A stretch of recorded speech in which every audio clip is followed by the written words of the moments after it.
ನಾವು ನೋಡಿ ಈಗ ನಾನು ಹೇಳಿದ್ರೆ ಸರ್ಕಾರ ಬೆಂಬಲ ಕೊಡ್ತು ಅಂತ ಹೇಳಿ ಆಗ್ತದೆ.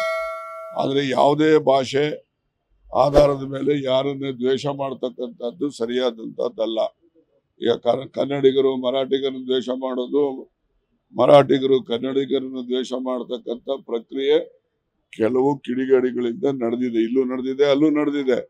ಅದಕ್ಕೋಸ್ಕರ ನಾವು ಆ ಪ್ರಕ್ರಿಯೆಗಳು, ಈ ತರ ಕಿಡಿಗೇಡಿಗಳು ಮಾಡ್ತಕ್ಕಂಥ ಅವಾಂತರದಿಂದ ಜನಸಾಮಾನ್ಯರಿಗೆ ತೊಂದರೆ ಆಗ್ತದೆ. ಕನ್ನಡಿಗರು ಇರ್ಬೋದು, ಮರಾಠಿಗರು ಇರ್ಬೋದು, ಅದನ್ನ ನಾವು ಯಾರು ಒಪ್ತಕ್ಕಂಥದ್ದಲ್ಲ.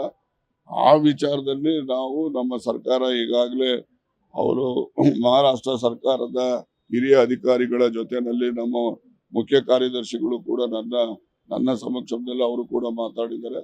ಮುಖ್ಯಮಂತ್ರಿಗಳು ಕೂಡ ಅಲ್ಲಿನ ಮುಖ್ಯಮಂತ್ರಿಗಳ ಜೊತೆ ಮಾತಾಡಿದ್ದಾರೆ. ಆದಷ್ಟು ಜಾಗ್ರತೆ ಅದು ಬಗೆಹರಿಯುತ್ತೆ. ಏನ್ ನಡೀತಾ ಇದೆ ಅವರ ಅಭಿಪ್ರಾಯ ಅವ್ರು ಹೇಳ್ತಾರೆ, ನಡೀರಿ. ಈಗ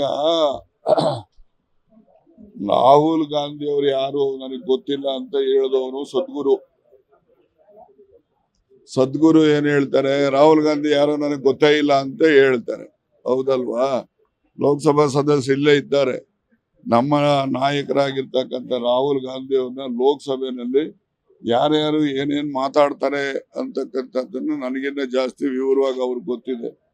ಅಂತವ್ರ ಜೊತೆನಲ್ಲಿ ಇವರೆಲ್ಲ ವೇದಿಕೆ ಅಲಂಕರಿಸ್ತಾರೆ ಅಂತ ಅನ್ನೋದು ಎಷ್ಟು ಮಟ್ಟಿಗೆ ಔಚಿತ್ಯ ಅನ್ನೋದನ್ನು ಅವರೇ ಉತ್ತರ ಹೇಳ್ಬೇಕಷ್ಟೇ. ಏನಿಲ್ಲ, ರಾಜಕೀಯ ಹೇಳಿಕೆಗಳಿಗೆ ಮಹತ್ವ ಬೇಕಾಗಿಲ್ಲ. ಲೇಟೆಸ್ಟ್ ಹಾಗೂ ಇಂಟ್ರೆಸ್ಟಿಂಗ್ ಸುದ್ದಿಗಳಿಗಾಗಿ ಬಾಸ್ ಟಿವಿ ಕನ್ನಡ ಚಾನೆಲ್ನ ಸಬ್ಸ್ಕ್ರೈಬ್ ಮಾಡಿ. ಹಾಗೆಯೇ ಬೆಲ್ ಐಕಾನ್ ಪ್ರೆಸ್ ಮಾಡಿ. ಇದರ ಜೊತೆಗೆ ಫೇಸ್ಬುಕ್, ಇನ್ಸ್ಟಾಗ್ರಾಮ್, ಎಕ್ಸ್ ನಲ್ಲೂ ಮಿಸ್ ಮಾಡದೆ ಫಾಲೋ ಮಾಡಿ.